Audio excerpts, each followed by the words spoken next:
welcome back to the Hounding Harmony podcast.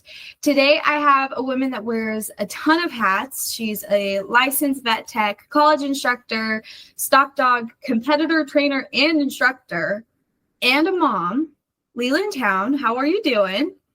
I'm good. I'm good today. I've already given a little bit of an introduction, but can you explain what your experience in the canine space is like, how long you've been training dogs, that kind of thing? Yeah, I'd love to give you some background.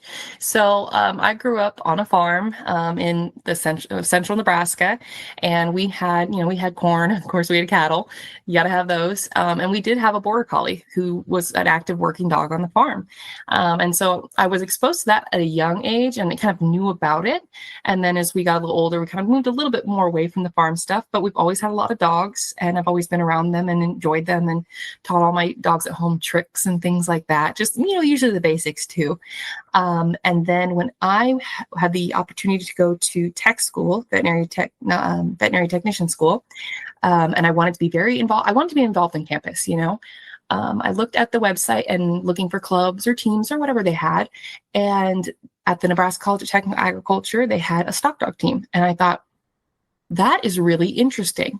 And that's always been something I wanted to know more about, or like kind of delve into as I would, where my training was, which was mostly just very casual stuff, and kind of apply that to a purpose.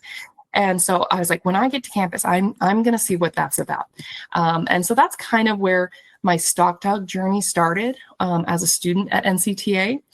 And I brought my own dog, and he was kind of so-so. He was just an older Australian Shepherd that enjoyed kind of running around stock, but when it was actual work, he was kind of like, I like it when it's fun. I don't really like it when it's work. And so we had two wonderful mentors there who were part of the stock dog community, Kelly Pop and Eddie Merritt. And Eddie Merritt ended up reaching out through his connections and actually found me about a 1.5-year-old dog that was available to be worked with. And he had some baggage of his own. And, I was able to work with him and along with help with Kelly Pop, really kind of get myself started in that. And that was roughly about 8 years ago. And many, many dogs ago now for me. And I just continued with that. Even past graduation from NCTA, I was training my own dogs. I went clinics and whatever was kind of available. I mean, if there was books, if there was videos, I wanted to just really delve into that. And I've really just made that a big passion of my life. And then a couple of years ago, I had the opportunity to be employed at Nebraska College of Technical Agriculture. And I was like, I would love to, because I would love to continue to talk about vet med and things I love about it and work with students. And that also tied into the opportunity to kind of take the reins of the stock dog team as well. And so I've continued basically working on myself and my own skills, my own dogs, but then also helping these students along with their own, just like Kelly Pop and Eddie Merritt did for me.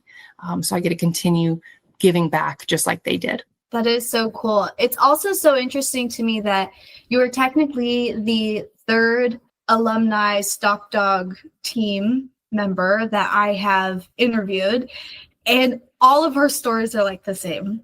It's like we were looking on the college website, we see stock dog team, we're like, that sounds dope. Let's look into it. And your story is even more similar to mine, because I also brought a rather dumb Aussie to the team and quickly pivoted. Yes. Very sweet, very smart dogs. I loved Ollie. Was the best. He was a wonderful as a pet, 100%. He was always like, he'd come and check on you in the house and be like, you still good? You in here? Okay, I'm gonna go sleep on my pillow in the other room. He was such an enjoyable Aussie to be around. I loved his temperament. But yeah, since then I've really only had border collies as working dogs.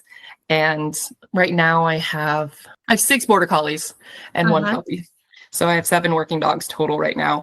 One's not mine and working for somebody, but the other ones are mine, that I either my own personal dogs or sometimes project dogs, that basically I kind of get going and get them to a good point and then find them their next step in life, which it's kind of an interesting process, because I think a lot of people, there's definitely a mentality of, if you get a dog, it's, that's your dog for its entire life, and you don't get rid of it. You know what I mean? But in this case, sometimes, like I said, where is someone going to find the dog to help them meet their needs if they didn't have somebody that went and trained them? And I'm not saying someone couldn't get a dog and do some of their own training as well, but it's definitely a learning curve. And there's a lot more chance to make mistakes early on as you're learning, and also teaching the dog as you're also, you're both learning at the same time. So mistakes they're just made. And so honestly, it's a good deal to be able to do this. And it's not like it's easy. I'm not saying it's easy to create a relationship with a dog and just, oh, bye, you're gone.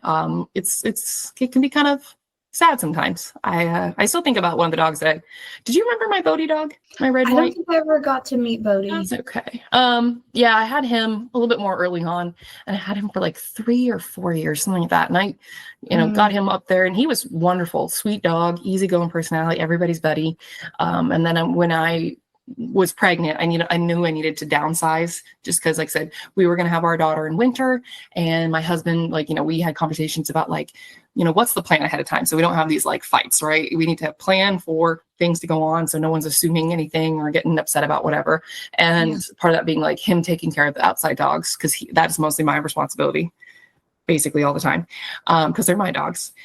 And so we needed to downsize. So I ended up selling him to a gentleman in Pennsylvania. And you never know, right? I had a whole phone call situation, but could not have been happier. Could not have picked a better person to buy that dog. And that dog is he has the best life ever. I mean, not that he had a bad life with me by any means, but he is working every day. He is that guy's whole world. I mean, he's thriving, and none of that could have happened if I couldn't go beyond my own desires and say, hey, yes, I love him, and I would hate to lose him, but there's something better out there. And that's why I think, like I said, it's that whole concept of if you have a dog, you should never let it go. It's well, if you have worked to produce an amazing dog, their life's going to continue to be good, because, and I will say, a trained dog who has purpose in life and is a joy to be around, they'll go on to something even better, that is for sure. And so, I'm all good for that. Sometimes they said someone else is the best person they could be with. And same situation, I've definitely known people that, they get the dog and they just don't they clash with personalities. And like I said, the dog can't tell us certain things, but if you're clashing with it, I'm sure it's clashing with you.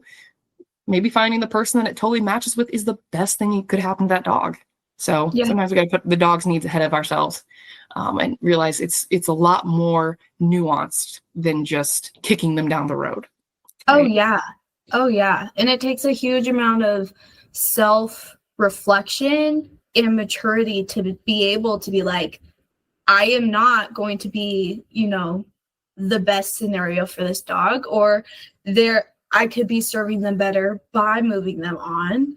And I personally, I've had to do that myself, and it's incredibly painful. It's so much better when you actually realize that. So when you first started training stock dog, I know for me, I had pretty much this preconceived notion that if you do this, then this will happen. It's a formula, right? Did you feel the same way? And if so, when did that change for you? Oh, sometimes I sit and reflect on the early times, and my memory of it is being so lost, where I just felt like there were so many moving pieces, and I just didn't have the ability maybe to see the things that I was supposed to see. And so I think, so much has changed. Yeah, I think, I had this concept of if I do this, and in my head, I'm doing the thing and I'm doing it correctly, then this will happen. And then there was frustration because yes, I believe I'm doing this, and this should happen. But I think what's kind of changed through continuing training and meeting with other trainers and being able to kind of see how they work. And like I said, I'm never going to be 100% them. When you go to a clinic, they each have their own methods, but the principles are usually all the same. And that's across most any dog training, which is pressure, release, reward to see, they need rewards to see increase in behavior that you desire, things like that. I think part of that really changed when I understood the concept that it was the dog that, like I said, it's about the dog telling you, and really understanding it's not just about you doing something, but the dog being a component of that. And this can be a little hard for me to totally explain because it operates on that concept of a feel a little bit. And like I said, I can teach you to do this and that, and I can tell you when to put the pressure on, but feel is almost like someone having rhythm when it comes to dancing.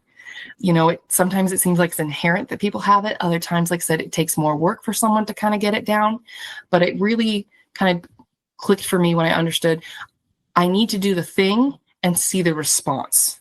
So, because I can, put my flag out at them, or I can step forward with pressure. But if I have not seen a change in that animal, then I definitely didn't do it correctly. And I wasn't looking for that in the beginning at all. I didn't understand that concept. And I think that's a hard one for the students to totally get down.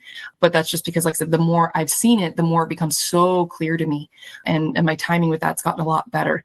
And I will say that a lot to the students too, is I'm like, don't do something unless you can back it up or make it happen. Because the moment you do that and you don't get any, especially if you use a command with it, and you get nothing from the dog, then what you just said means nothing to them. And so then later on, when you're like, hey, I'm saying out, but the dog doesn't out. Well, it's like, well, you were never actually getting the dog to out when you were trying to practice that skill. If you had been being successful with it and the dog telling you that it was feeling that basically that pressure and then backing off and then you getting out of there to let them keep working, then that would have worked. Okay. So, because it's not just about pushing the flag out at them. And I think that's the next step into the, as you get to training stock dog, is understanding that dog element of it. And it's not just, like I said, it's not so self-centered. It's that feel and that relationship between the two. And I really see that now so blatantly, especially I was working one of my young dogs the other day, Koozie, and he's actually a Steinman's dog. He looks exactly like a Steinman's dog. And just in how I'm doing the basics, and I don't say a dang word because why would that matter? He's not there yet to do the things that I want him to do consistently. So I'm not going to put a word to it because it's not there yet. Learned that lesson a couple dogs ago. But, he's changing direction. And as he's changing his direction, I'm ready right there with what I need to do to get him to lift off. And then I'm backing out of there as quickly as I can. I'm really thinking about that. It's not just a simple, yep, I put this over here and the dog goes the other way. I'm looking for actual, almost like a dance between me and them. It's that relationship. Sorry. It's kind of a weird kind of way to explain it, I guess. I don't know. Well, we're kind of talking about big ideas in this episode. So they're just such complex things that we have learned that you have to gently apply it in your own circumstance. And so it's hard to explain how it's going to show up in their life. So yes, but you did a great job. Well, and and that's part of the good thing about the coaching and kids being on the stock dog team and I would say anybody that's interested in stock dog stuff, if you can find someone that's a little bit of a mentor or a trainer that can help you, because, I'll tell them, kind of what to do and they're doing it. And then they might not get that response. And then I can step in and I say, just take a look real quick. And I said, noticed when I did this, I did the same thing you were doing, but notice what the dog did in response. And they're like, okay, I see that. I go, that's what I want you to be able to see. So I'm like, unless you see this, because like I said, the same deal with the dogs, the student wise, they don't know what they don't know. If they don't have an opportunity to see what that could be, they'll never know that they could get there. And so that's kind of a really nice perk about having someone working with you to try and help you with your training skills and handling as well, or your handling skills. And I see a lot of good progress from that. The trouble comes when you've got dogs that don't like me and won't let me work them. So and then it feels like I'm in the back seat with the person in the front blindfolded and I'm trying to tell them how to drive. I would say it's roughly, not, I wouldn't say 50-50, but it depends on the year too. There's some dogs that they're just real sensitive, or they really want to they need a relationship with their person to want to kind of work with them in a sense. And so, like I said, I've had dogs, in the past, that student dogs, that if I stepped in there, they would be like, I'm done. And I'm like, and part of that might be that sensitivity as well. But the other part sometimes is they've been so pushy on the student that the only time they see me is when I come in and I say, knock that off. And so I'm not the fun person anymore. And I said, and I don't take that, I don't hate any of those dogs at all by any means. It's just, like I said, we just don't have the relationship, and that's okay. And I'm not going to force something on them that they clearly don't want at all. So we're working with that. And I have one student that basically had to work. It was extra hard for her because all I could do was just kind of tell her, or maybe she could see it with me working my own dog.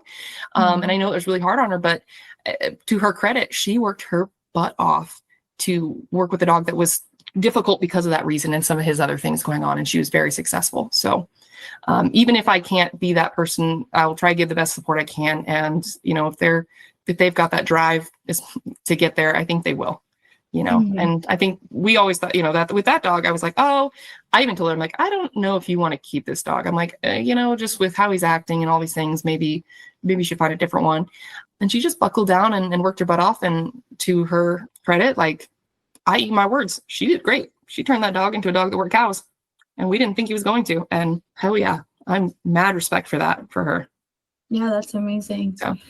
Something that I was thinking about when you were explaining how, you know, you have to read what the dog is doing in order to be able to pivot, adjust how you're approaching the pressure and release. I think something that's so hard when it comes to that in the stock dog space is because we're dealing with the instinct side of the dog.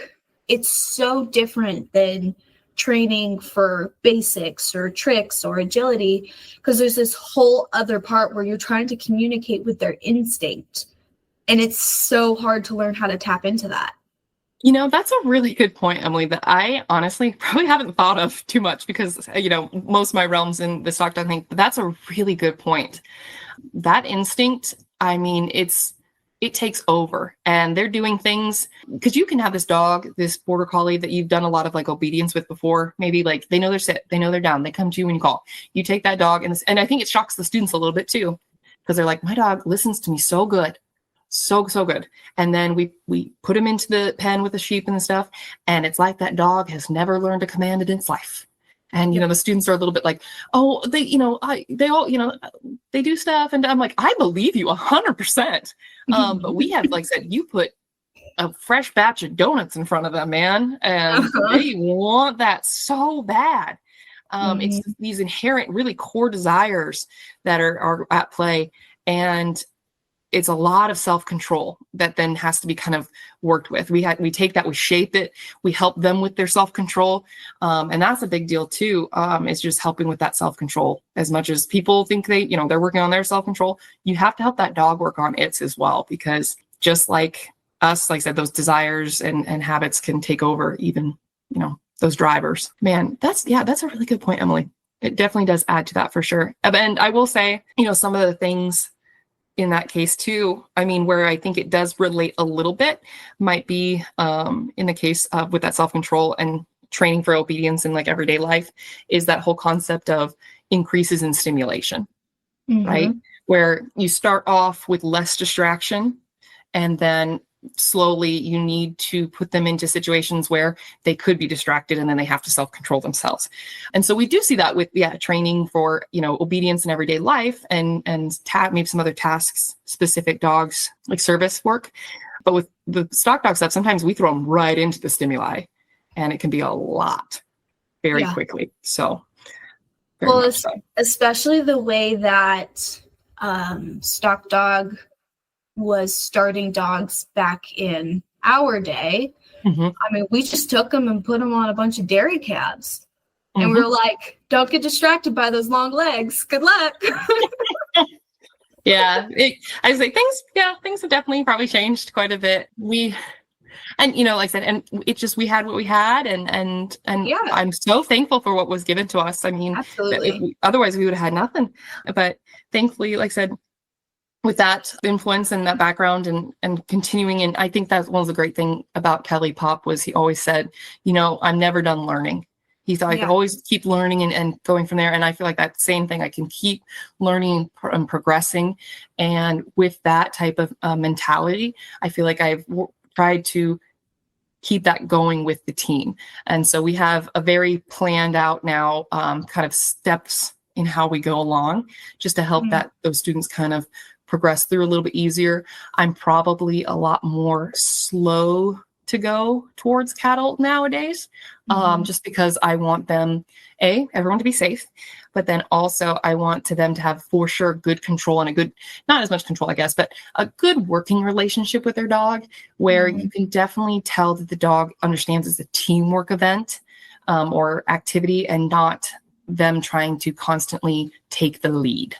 If they're trying to constantly take the lead, then they're probably not ready for cattle, because you cannot control a situation that you cannot cut through or see the dog or anything like that with cattle. So it just, like I said, prepping your training area to be successful, make really the only successful option the only option. And yes, much so easier important.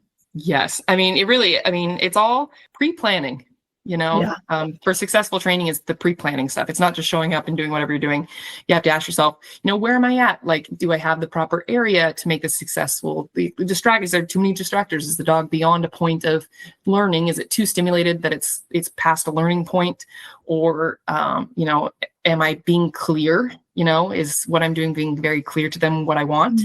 And I think early on too, I probably didn't respect that enough. Because like Lainey, one of my female dogs that I still have, I remember, and I had her early on. I remember Lainey. Older now. Yep. I remember when I was starting her and I was trying to do something, and I couldn't tell you totally what it was, but I was putting pressure on her, right? Putting pressure on her. And I remember she was snapping out at my flag. And I felt very offended by that, which is, I took that all personal, right? And I got angry about that. And I was, more angry about that. And really, I think what I've come to realize with that, and many dogs that I do kind of see that, is they're telling me usually, not that they're telling me to, I'm in charge, like, whatever. That's not that. What they're saying is, I don't have an option here. Okay. Yeah. So you have not given me one. You've not been clear about it. So instead of saying, like, let me come at that with more pressure, because like I said, no, the dog's coming at me with pressure, right? You think like, well, I'm going to come back with it. Really stop for a second and say, why doesn't this dog feel like it has an option? Because why does it feel like this has to be its only option? And so you really have to say, the dog's clearly having too much pressure put on it. Maybe it's too much pressure for the dog to think, or maybe I haven't prepped it enough to, like I said, let it process information and being like if I do this, they'll go away. Because she felt like she didn't have an option, and that was the only option she had. So I need to respect that and change accordingly. Early on, I probably would have taken that offensively, and I did. But now when I see that in dogs, I completely understand it's what it really is. It's not. It's not, usually it's not them being in charge. It's usually them trying to tell you this is too much or something, or change your plan because I don't know what you're trying to say. Yeah. And not to make dog training, like, not to make it all about parenting, which is something that I do constantly, because there's so many connections. But I was reading a parenting book that I didn't fully agree with, but something that stuck out to me was her daughter started to have this meltdown because she kept telling her daughter, no, we're not going to do that. We're not going to do that. And her daughter wanted to collaborate, but mom was just shutting down every effort at collaboration. So then the daughter's like, okay, I'm done. I'm walking out. We're through here. And it is so similar to what you are saying. We have to let them collaborate. We have to listen to their idea and maybe redirect, shape it, but they want to collaborate. Yeah. And that's the creative side of training. I would say, training, it does take someone who can be creative. And I see a lot of dog trainers out there having this very creative side to them, honestly, in other outlets. The one that's really popping into my head, bringing up Laura Steinmetz again, is Laura's a wonderful poet. She's written some beautiful poetry. And I see, like I said, I see so much of that artistic element in these trainers, because they just have this way of seeing the world sometimes, or, I think there's something in there. There's some type of connection going on there. And to jump back to you talking about how training dogs is like kind of compares to like having, taking care of kids in a sense. But I would also say that, and I would say this about, I constantly say this, working dogs has taught me a lot about how to deal with people. Those interpersonal relationships massively. Having patience, like I said, understanding intention, That's a big one because, you know, oh, well, they did this because whatever. Well, no. What about this? What about that? What about it could have been this? They don't know any better. You know, these are thoughts and things that I have, you know, while I'm working my dog, but it's helped me understand people are very, very similar. And same thing about having that meltdown. You know, if I went up to a student, I said, hi, here's a calculus test. Please don't fail this or you fail the class. They're going to have a literal meltdown. They're going to throw their hands up in the air and be like, I'm done with this. I'm out of here. They're not going to be in a learning mindset at all because I've overwhelmed them. So you really have to understand like that. Yeah, that those character qualities and those, like I said, those interpersonal skills that you hoped, and I think that's a really big topic nowadays too, is that's interpersonal and emotional intelligence, right? They've really been kind of hot key terms and skills that people are working towards. I think they can really be well gained through working with dogs. Oh, as long as you let them too, because I definitely see people who think that they can just kind of bully their way through, and they really, really can't. I've seen some dogs, you know, someone's trying to bully them through and they're getting a little frustrated and they're kind of like, well, they turn to me and they're like, you know, what's the problem? I'm like, well, I'm noticing every time this dog, you go to change the direction, I'm watching its muscles shake a little bit. Like it's uncertain, like it just doesn't know if it's going to get in trouble or it's going to do the next thing. So I'm like, you need to bring it down. You need to be a little bit more calm with that and be more guiding, because I can already see tension in that dog. And if he's already thinking, he's worried about what's going on, he's not focusing on the work. He's not going to focus on learning. And so just helping them understand, be patient, take time, be thoughtful in your work. Yeah. And that's obviously leading to our main topic today, which is how training dogs has like shaped us and improved us mentally. And I was definitely the type of trainer in the beginning where I was trying to force a result. I was not patient. And I think that was the difference between, because Kelly was my main mentor, who he may have been the most patient man in the world. And that was how he trained his dogs. And he just knew that it would take some time. And when things didn't work out, he would try something new. And that's how he trained, which worked for him really well. But I think especially with, you know, working with young people and working with myself personally, that patience, I didn't have it. And I would not say that my stock training experience was a failure, but it definitely was not as successful as one would dream. But I learned so much through it. Like even you talking about how, you know, you need to set your dog up for success, like make success the easiest route. And I talk about that all the time on the podcast, but in stock dog training, that was the opposite of what I was doing. I was sending them with a hope and a prayer and then trying to correct their mistake. And if I had learned that earlier and hadn't practiced the bad things, which Kelly would tell me this over and over again, you can't let them practice the bad thing. You can't let them continue to, you know, wire their brain that way. And I was like, I don't know how to do it any other way. But, you know, we learn these things, we reflect on these things. And I do truly believe that, you know, stock dog completely shaped me, especially in those formative years. I was 19 to 21 through that. And there's so much frontal lobe development happening. And it really did cause a lot of growth and self-reflection through that. Oh, yeah. You know, and the other thing is, it's something that is beyond, it's not just about the individual. So it makes you care about something else beyond you. It makes you responsible. You need to show up for that dog. Like I said, you deciding you're not going to be there or whatever it's not going to hurt you, but it hurts them, you know, and you care about them. And that's a little bit too, let's jump in a little bit about the stock dog team here. I made a couple changes years ago to set people up for success, but also to avoid some of the pitfalls that I've seen happen. And that is that now they have to show up with dogs that are at least 8 months old, because then they're physically and a little more mentally ready to go than the pups are. And the other part is it has to be a herding breed. and it cannot be a cross of like, I can't, no lab border collie. Sorry. Yeah.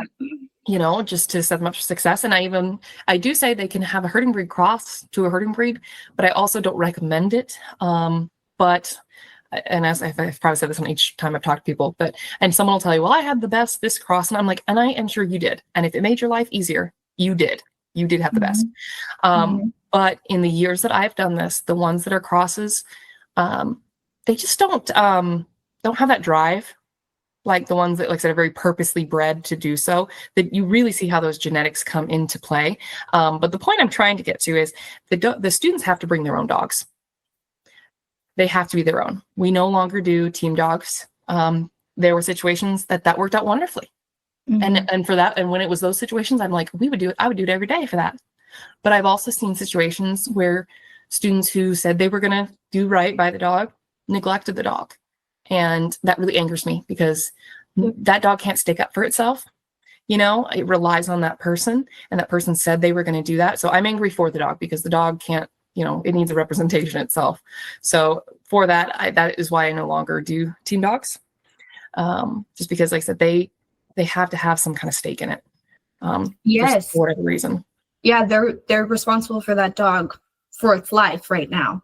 I love that idea, because I also remember seeing just the different training styles on the different handlers being switched out every year or every other year. That's hard on them too. Yeah. And the inconsistency, you know, and some dogs, you know, have a personality of like, yeah, they're more easygoing, but honestly, they kind of start figuring out like, oh, I'm actually in charge because I don't have anybody that's actually been consistently in charge. Yep. So then they kind of run the show in those bad habits. Yeah, they know the same pitfalls of an inexperienced dog owner, and they get them every time. Oh, yeah. It's that whole relationship concept. I mean, I wish I knew. I see it. I've got currently, I've seen it other times, but, you know, I'll step in with the person's dog and they try doing some silly stuff, and I'm like, knock it off. Let's do right. And then they're moving beautifully. They're great. They're lifting out. They're slowing down. They're doing what they're supposed to. And, you know, everyone's like, wow, this dog looks really nice. And then their owner, their handler steps in, and it's like Indy 500. It's often chaos. And it's just, I don't know how to totally, that's something that's really been intriguing me lately, is this relationship. And my brain thinks, what's going on through this dog's head? That, because the handler is getting frustrated. And they're trying to do the things I'm telling them to do. But it's like they're missing these little things that the dog, I don't know if it's, you know, beforehand where the dog's been, you've always been this really fun person that I've hang out with. So what, you know, you are my fun person, you know, it's not an in charge thing. And I'm not saying that they need to crack down on their dog, but it's just this dynamic. And it's so strange. And so we've been working on that, just trying to change that dynamic, trying to help that student and her dog to help change that dynamic and make it more cohesive so that they can both enjoy each other a little bit more. Because I think it's stressful for the dog in general too, because it's just going all over the place. And then it's stressful for the handler because she knows her dog. How frustrating that is too, to know your dog can do all these things. And then, but when you step in, it doesn't do any of them. Yep. And so that's hard too. So we're trying to get it right, but that's probably been the greatest hurdle too. Sometimes is this pre-established relationships. Maybe I'm not sure. And honestly, sometimes that's why I think it's better to get maybe an 8-month-old or 10-month-old dog and not a puppy, because in raising a puppy, I think it's almost harder because you let cute little puppies do things that you might not let a bigger dog do. And when they're little, I mean, and they're little things, right? They probably didn't mean anything to you at that moment. They probably might have meant everything to the dog in that moment. And so I do think sometimes it's harder, especially to raise puppies, and maybe in an inside environment, to have the right mindset to go to work.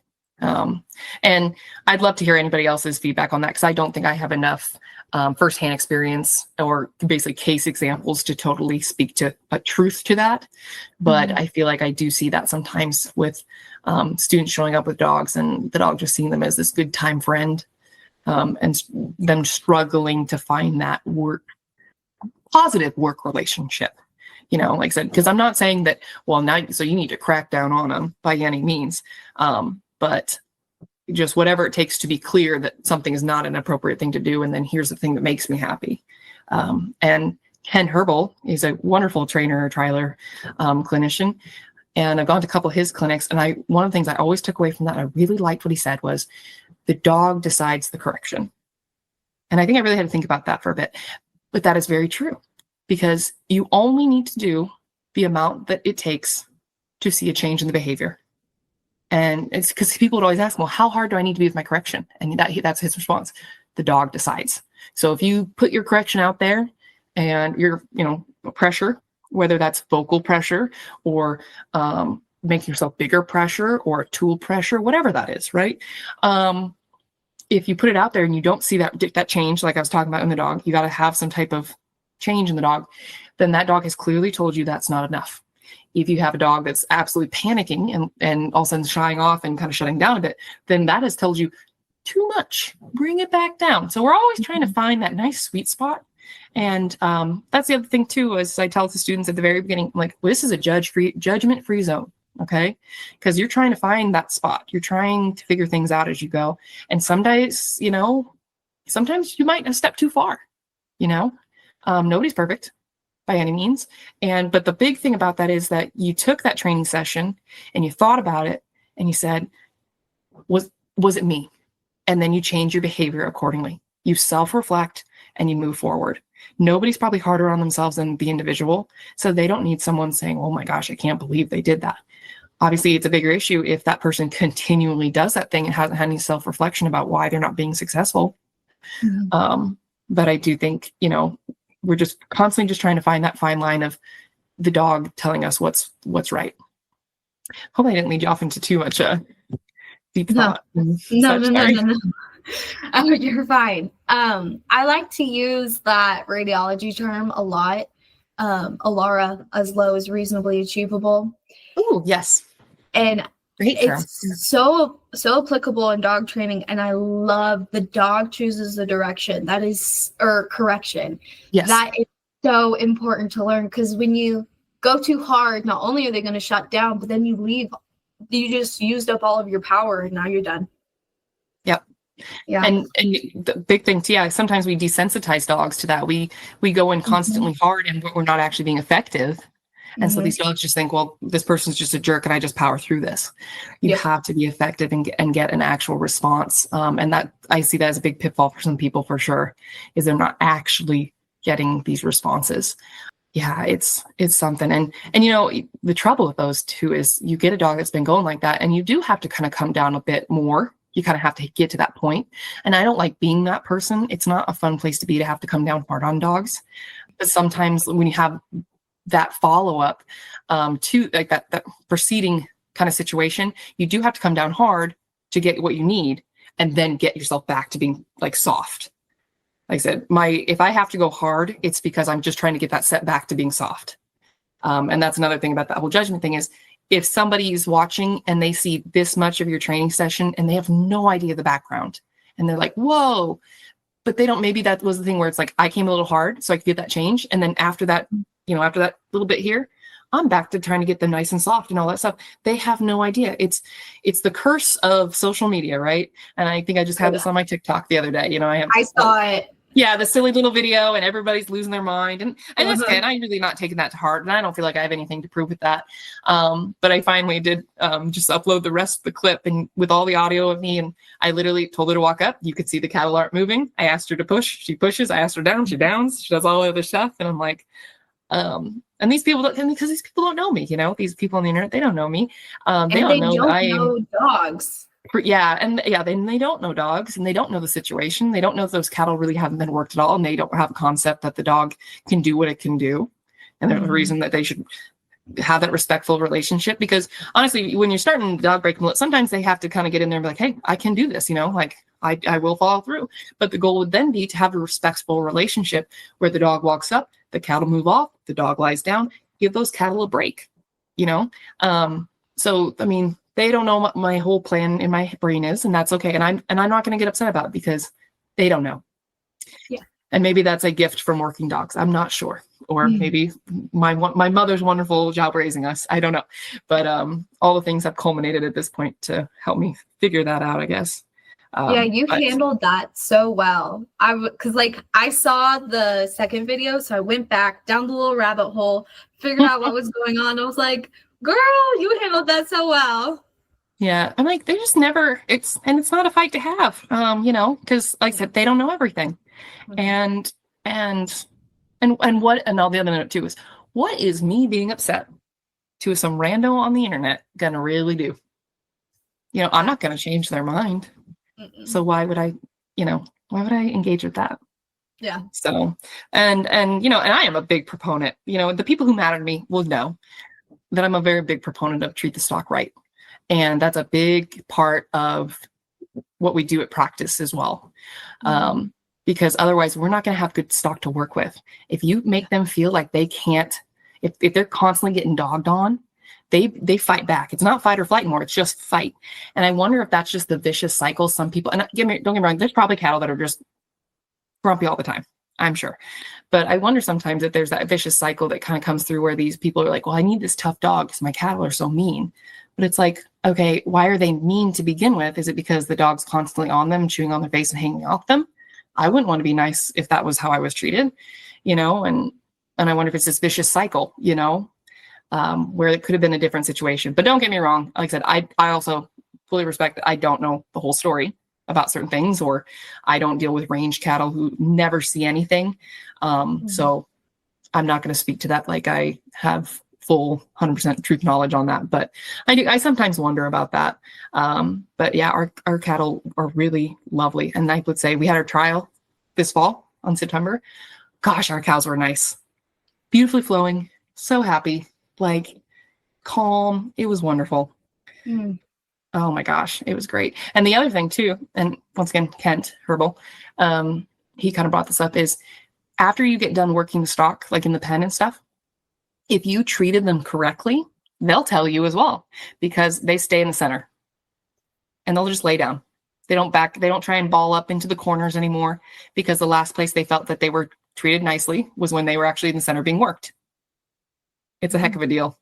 You'll like walk away and the students will be done with their work session. And I look back over there and I tell them, this is how you know you did everything correct. Look at your goats. They're not trying to run back to wherever. They're just calm where they are because they were treated kindly. So the animals will tell you, they don't lie. And I think anybody in any capacity of dog training would say, training the dog is the easy part. Training the owner is the hard part. It really, really, really is. That is the hardest part, 100%. And I said, my experience has been, when I train dogs for the public, I do my best my best suggestion to them is then take your dog, find someone local and just kind of maybe get some guidance there, because some of the people aren't close to where I'm at. But man, that is the hard part. And getting people to truly change, even though they have a desire to get this effect, getting them to actually change their behaviors to get it to actually happen. It's hard. And I think sometimes too, I get with the dogs, I think John Holman kind of said this, sometimes people are afraid to do what they have to do when they get there. They always want to threaten something, but they never want to have to actually follow through. They really don't want to have to follow through. But then at the end of the day, honestly, it's that follow through that sometimes can set that boundary that everything can go back to calm waters. I think they're afraid to get to that point where it's a little bit more rocky. But honestly, I just want to tell people, like, if you can just kind of get to that point and get that dog to be like, whoa, hey, what's up? Then you can go back to honestly having the experience and relationship you want to have. And maybe it's not the greatest thing, but sometimes I was like, if you could just be the air quotes bad guy for like 5 seconds, you can enjoy the other 55 seconds of that minute just having this calm, nice time. Because I said that it's just, that's a hard deal, is they just don't want to have to do what they have to do because they might perceive it as mean or they feel bad about it. And I totally understand, people, they care about the animals and they care about their feelings and how they are. But at the end of the day too, you guys want to have a long-term, more harmonious relationship. So let's set that boundary. And what was it? Buck Brannaman would say, he's a horse trainer. He'd probably say something like, the horse will tell you right tell you everything about the person. And I think that could be very said about how someone handles their dogs and how they handle their life, whether they're willing to confront their shortcomings and actually do something about it, or they just want to kind of complain about it, but they just don't have that strength yet or that gumption to really do it. And because I don't want to say they just want to complain about it because they enjoy complaining about it. I don't think at the core everybody wants that. I just think they have a hard time truly getting the results they want. Because I don't think anybody enjoys being miserable. Yeah, it's the perceived pain that's going to happen seems not worth it at the time. But you have to push through, to get that result. And that's that parenting though, isn't it? Sometimes you have to do things that you're not the great person in that moment. And that kid, and unfortunately the kid can tell you that straight up. They'll be like, you're the worst. I hate you. Right. My kid hasn't gotten to those full words yet, but I'm sure it's coming. But I think as we can say, being an adult now and looking back and having fully, hopefully developed brains at this point, our parents did the best they could. And, they never did anything because they, were just doing it to be mean. They were trying to take care of us and make sure we were safe and all those things. And we have that hindsight now, And so, just ask people to have that greater picture, that bigger picture concept in their brain of understanding that. And I think sometimes if you can relate it to other things, it can help that person process that and help them get to that point. Because like I said, I think you could tell someone to do something. And even if you tell them, I don't think they're going to do it unless they can process that information and go on with it. Same deal with vet med, man. We talk about end of life care and things like that with the students in the summers during nursing too. And just understanding, have compassion. This isn't about you. This is their decision. And the big point of you cannot tell owners, hey, you need to put this dog down, or I can't believe you're keeping this dog alive. That's not the conversation to have. The conversation to have is quality of life. Help them work through this understanding so they can make that decision, because it's a hard deal. But just, like I said, talking it through and getting them to process. I guess that's therapy in itself, right? Yeah. So. Yeah, that's a good point. Learning that empathy and reason will really get you a long way. Yep. And, sometimes too, a lot of these dogs, sometimes they don't know what's best for them. And the behaviors they do actually put them into more stress. They don't, I'm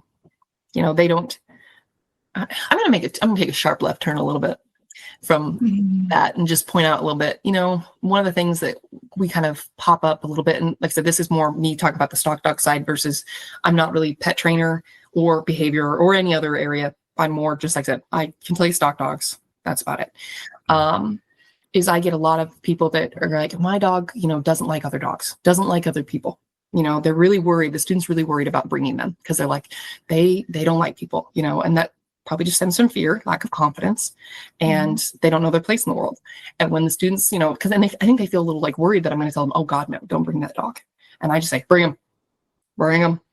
Yep. I said, I have not seen a situation where that dog coming to stop, being part of the stock dog team, having purpose in their life, being around other dogs and people who do not care about that animal at all because they're more interested in what's going on in the pen over there, has not improved their lives. Absolutely. It is a huge thing for them to have purpose and have a very clear understanding of what their world is, and they feel safe for that. So I think giving them a job and things like that has done wonders for behavioral stuff. So like I said, I don't do behavioral stuff, but I can tell you that in the realm of stock dog, I have seen just so much improvement for herding dog types that show these unwanted behaviors that people get concerned about. Well, I mean, you can even see that in people. If you have a person who doesn't know their purpose in life, that doesn't have anything driving them, I think that's why stock dog team is so important too, is because it does give these students something to drive towards and helps them look at their life outside of themselves. Yep. And, I also talk about in dog training, when dogs self-employ themselves, they're not they choose terrible things. Yes, they do. So you have to employ them and you have to train them to do that position. And it makes the world of difference in their anxiety, their fear, their obedience, all those things. you can Mhm. see like a 180 when you give them a job. Mm-hmm. And it's so kind of interesting because it's like the behavior thing that the people are worried about. They're like, well, I want to fix this behavior, but it's almost like it's so much more than that behavior. So if you're really just focusing on this behavior thing versus some of the other elements around the dog, like they said, lack of a purpose, lack of, not getting enough energy out through play or whatever that might be, or not using their brain enough, you know, you're kind of doing a disservice if you kind of just, like I said, are just trying to fix one little thing, I guess. There's so many things beyond that. You're absolutely right. I think almost all of my consultations, which I stopped taking just the dog. I used to do that, especially when I was a tech. I would have clients and I'd be like, this issue is so fixable. Like, I'll take your dog for however many weeks, and then I'll try to transfer that training to you. The problem was I was seeing no longevity in that training simply because the owner didn't want to put in that time to do those sessions with me or to enact those boundaries, to enforce those boundaries. So I would get this dog really good, man. And it wouldn't take much time at all. And I would send it home. I'd tell them everything that I did. I'd tell them everything they needed to do. I'd see that dog a month later for a vaccine or something at the clinic, or they'd just come and see me because I was in a small town.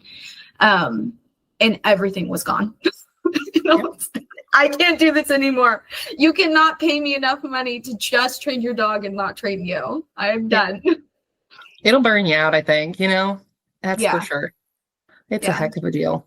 And that's partly maybe why I don't do client dogs anymore. The timeline is because people want things to happen very quickly, but I'm like, honestly, 30 days is at least going to take 2 months, if not more, because I could work them every day, but they have to have time to process. Some days the weather's not right to be working or whatever it might be.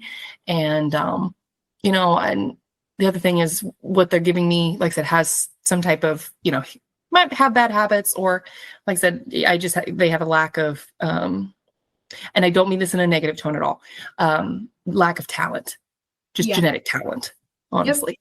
Because like I said, you can have talented dogs and you can have untalented dogs. And that's not a negative thing that I'm trying to say. I'm just saying it's what they genetically have going for them or not. And so it makes things harder a little bit, just because you have to do a little bit more extra stuff to process that through. So usually I'll just do project dogs so that I can, I want to get them, and I try not to, I don't rush really many dogs through. I probably have a dog for a year or more before I would put that towards heading out, because I want to make sure that they have a foundation enough that transfer over will at least be pretty good. That dog has an idea of a partnership and isn't trying to hopefully look for places to get ahead. But like I said, training is maintaining, isn't it? Because I mean, it's a great way you can tell people that too is, hey, you go to the gym and lift weights and you got this great body and you're athletic. If you don't continue to do that, what happens? It goes away. So it's not, training a dog is not learning to speak like people, where it's like, I learned it, I've got it, it's all good now, I keep doing it.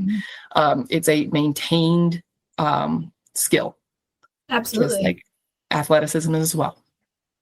So I've been noticing that with my dog right now, my Australian, which by the way, he's a completely different dog than you knew.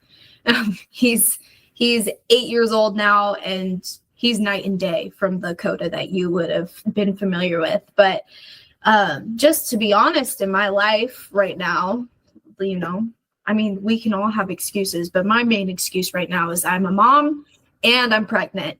And I'm definitely seeing how my priorities have shifted necessarily. And there are some things, even in my wonderful, best dog I've ever had, things are slipping that I'm like, we need to work on this. We need to brush up on this. This is starting to cause anxiety because we're not doing well in this other area of obedience and self-restraint. It's now causing anxiety. It's causing his herd drive to come back. Oh my gosh, I haven't seen his herd drive in years, but now it's like perked up. And so I'm like, okay, so we need to refocus and resharpen these skills in order to have that peaceful, state again.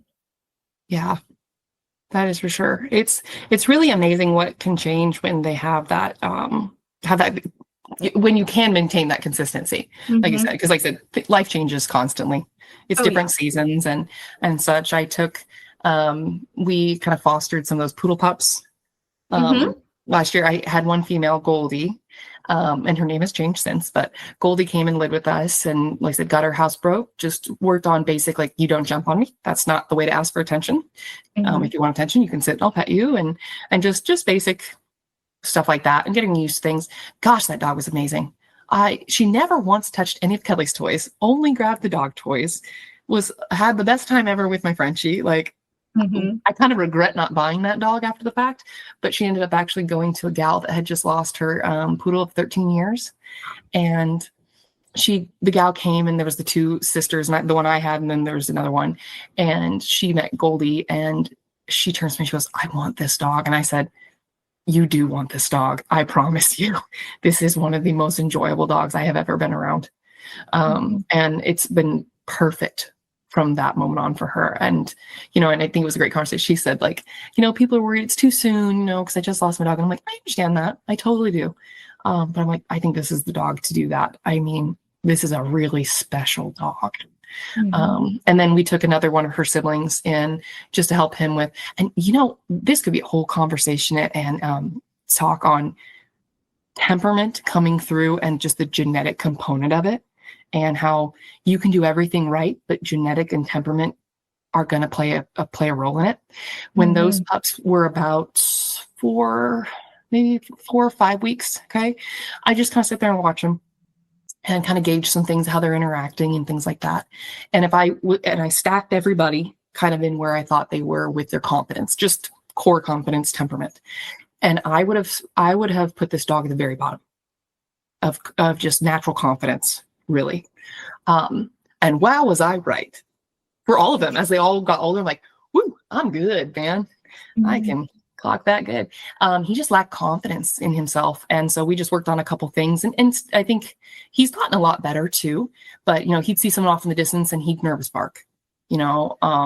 He jumped up a lot on people. We fixed that. He actually got really good I barely did anything with barrier training, but he took it to heart, I guess, really well. Because, I mean, I could have my office door open, and this is like a 6-7-month-old dog. And he would be like, "I don't cross the line, man." And he'd see students walking by, and you see his little tail wag. He's like, "I don't do it." Like, he's just got a good heart. Like, you could tell, like, he was really good, beautiful dog. And so it's just kind of crazy how that really is there. I mean, it's something people need to realize as well, where it's not just the genetics are a huge component of that. And you need to, you can change some things, but they are who they are, and going forward. I kind of lost track where I was before that, but me too. But that is so true. And that's why, the puppy temperament testing and just like even learning or asking yourself what you want in a pup. Yes. Before you go and shop for a pup is so important. And being honest with yourself. I had a great talk with a guy the other day. They had an old, the dog before his wife had was a small little, Bichon Frise poodle mix. Okay. Small thing. Older, had passed away. And then she basically said to him, "Well, I kind of want like a lab or like an Aussie, more this big." Yeah. Right. A lot of energy. And he said, he goes, "Hold up, hon." He goes, "You've always had this small dog type." He's like, I mean, I think this, he basically was like, "I think this is what you really want is another small dog." And so they got another Bichon Frise, and he's adorable. But I thought, and I had this conversation. I'm like, what's very interesting about that is I think that might just be, those byproducts of grief where we just lost something and we're trying to take such a hard left and say, well, I need something that's not going to remind me, like subconsciously, like I want something that's not going to remind me of that at all. Let me just go to the complete opposite of what I had so I don't get reminded of that. And that person might not even be aware of that, but they're like, that's what they're kind of trying to do, kind of protect themselves without even thinking. And I'm like, so I'm glad you had that conversation of like, yeah, but what do you really want in a dog?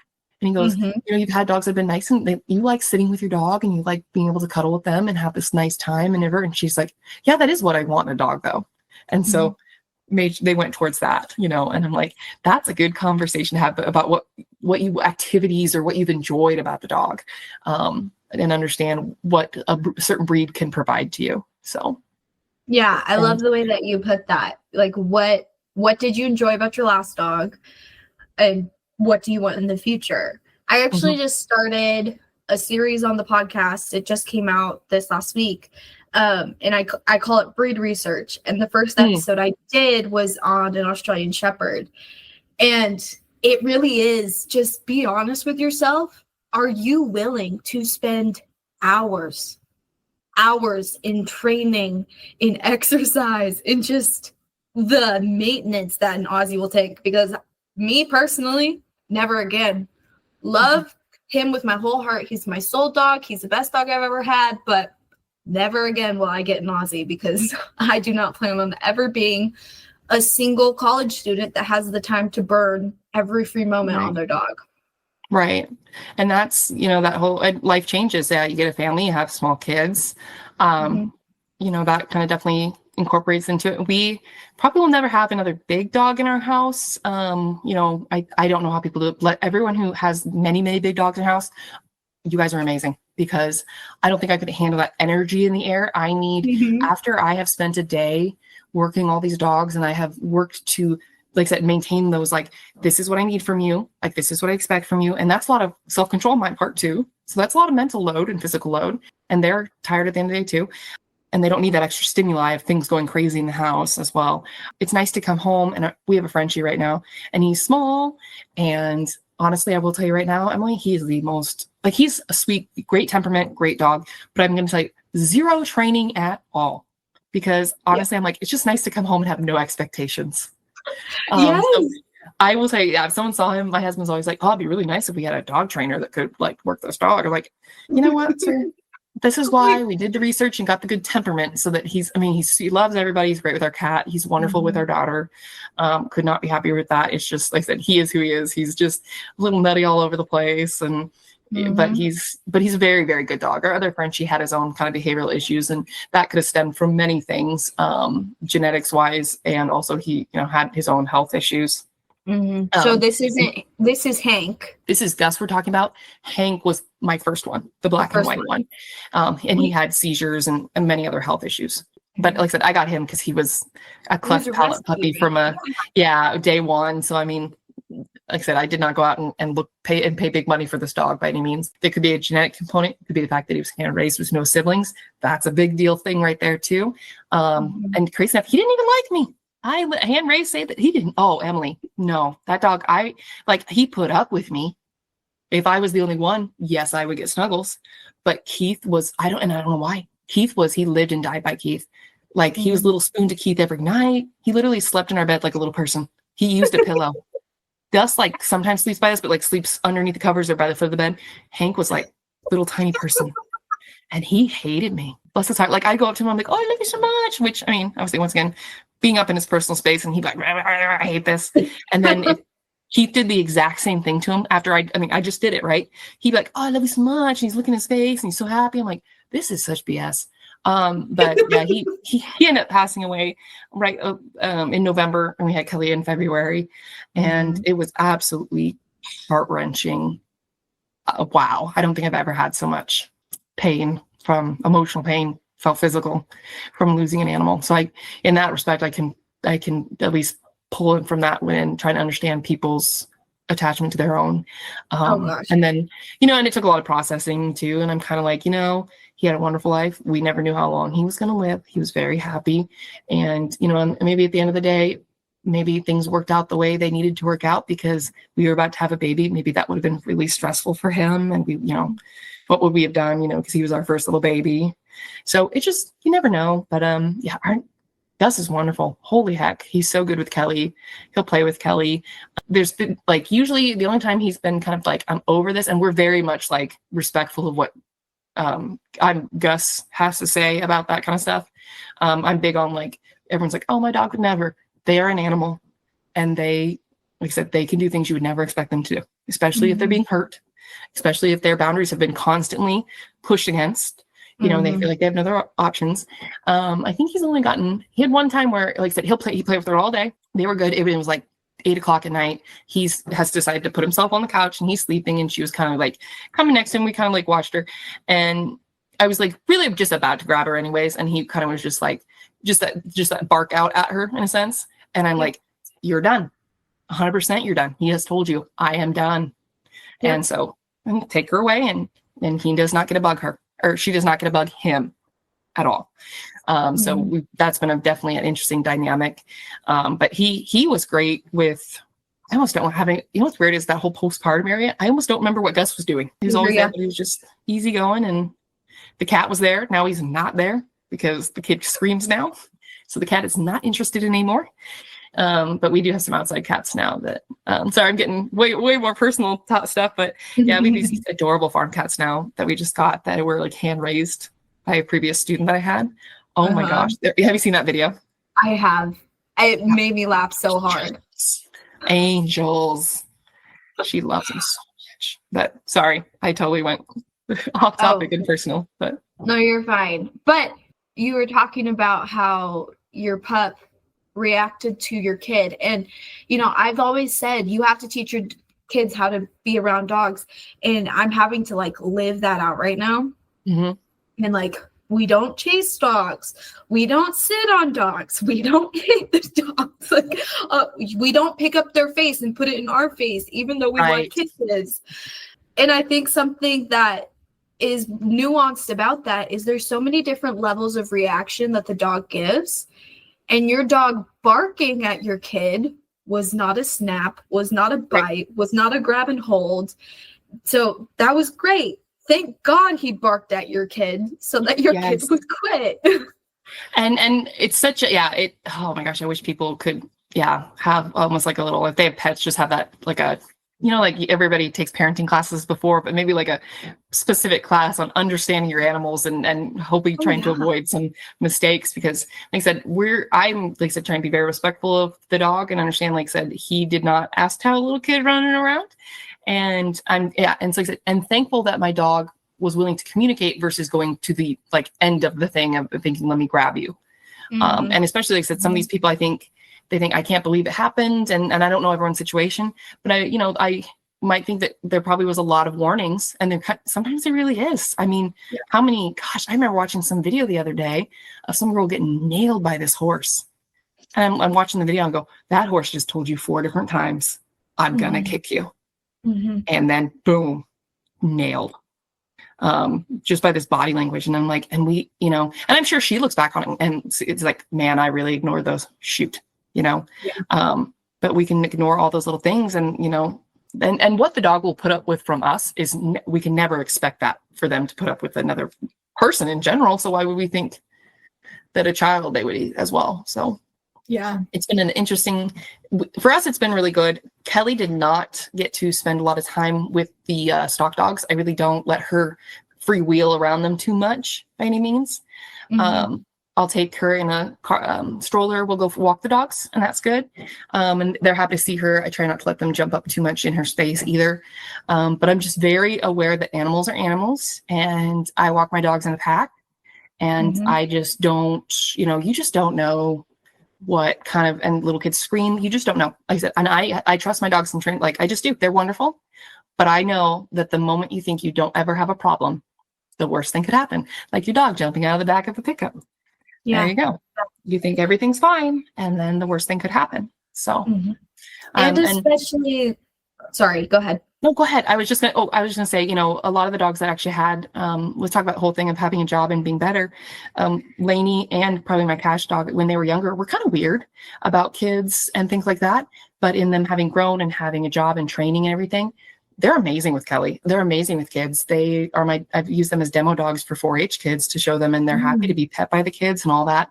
But I mean, I think, who knows what their life would have been if they didn't have that, knowing their space in the world and self-confidence.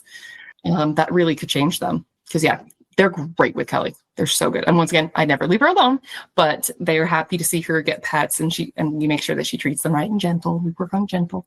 And there's also an extra level of not anxiety, but awareness, because you are working with, you know, your stock dogs at such a high level of instinct.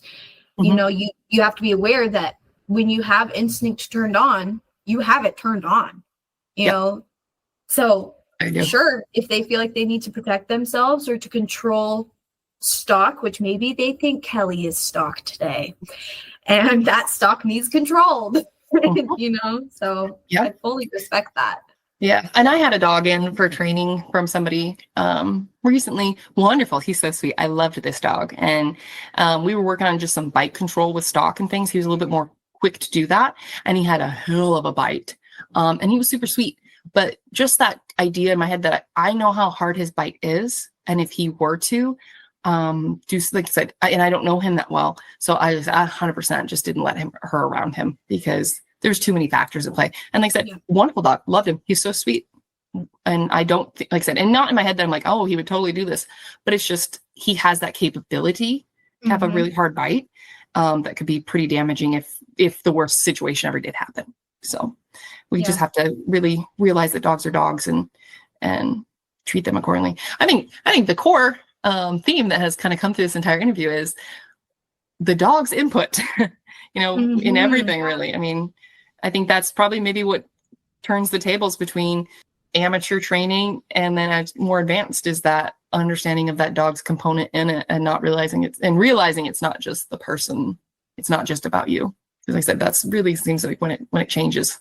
And then you see a lot of progress too, though. I have just a couple questions to kind of like tie all this together. Yeah. What do you think is the most important way that dog training has made you a better human? I really think it is that component of intention, of trying to understand intention, because, you know, me understanding like where that empathy for people too, and understanding where they're coming from and not being quick to just say, well, or put my thoughts or not putting words in people's mouths or actions upon them. You know, we can really, people love to insinuate, well, they said this, so they must think this, they must have said this, they must have done this, you know, and really being able to just take a moment and say, it could be this, it could be that. And that ties in with some patience too. So I really do think it's helped me be a calmer, more understanding person than I ever was 8 years ago when I started this. And I can tell you, because in the beginning, I probably thought I could power through and force things through, but things have changed and I'm glad they have, and that realization. And like I said, I'm so thankful for what the training has taught me and what I've been able to apply to it in other aspects of my life. That's big. And honestly, you can see that answer throughout basically everything that we talked about, whether you were talking about your dogs, your kid, or your students. And it really does. It applies in all areas. And if all of us could apply just a small percentage of that, how much more peace there would be just in the world, in daily interactions, on social media. You know, and then also the acceptance of mistakes. People think mistakes are the worst thing that could happen and they do everything to avoid them. And honestly, like you have to let people make these mistakes, even though it's not, might not work out for them. But when working a dog, if your dog's not willing to even try something and make a mistake, you can't tell them what the right thing was. And I apply that a lot with my students is they're so afraid to give me a wrong answer.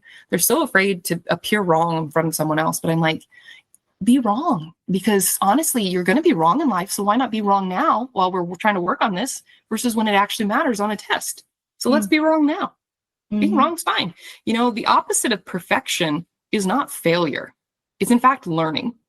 So people need to realize that. They're so afraid that, I'll fail. No. You'll keep learning. And that's a continual process. That's not a dead end. Just keep working towards something. Because, some days it's the best and some days it's not going to be the best. You're going to feel like, oh my gosh, I'm not going to be able to, they're never going to understand this. I should just give up. I should just whatever.